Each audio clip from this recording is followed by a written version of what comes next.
This ruler was a nephew of Emperor Constantine the Great, who made Christianity the state religion.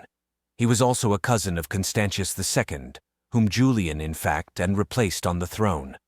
Prior to this, Julian managed to become famous for military successes in Europe against the Germans, and his cousin was very jealous of his fame and popularity among the soldiers and the population of Gaul.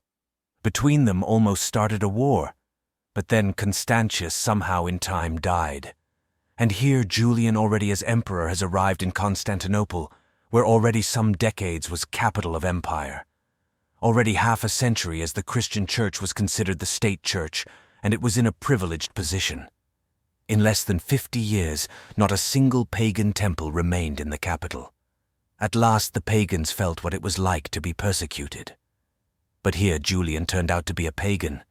In his childhood and youth, his mentors were worshippers of the old gods and classical literature. One of his first decrees was the proclamation of religious tolerance and amnesty of absolutely all confessions, and Christian heresiarchs including. He allocated huge funds to representatives of all religions. His plans included rebuilding the Jewish Jerusalem temple. He was very fond of discussions between representatives of different religions. He probably wanted them to fight. Not because he was so kind. Julian saw the growing power of the Christian church and wanted something to counter it. He was also critical of Christianity. As he wrote, "It did not prevent Constantine from committing many crimes, including those against my family. How easy it is for its adherents to receive absolution, no matter how many sins they have committed." But the religious reform failed. First, his own views were some unformed pagan idealistic mixture, that is, he himself did not know what he wanted. And secondly, his classical education did not allow him to understand the people. Simple people Christian sermons were closer. And Julian ruled for a short time.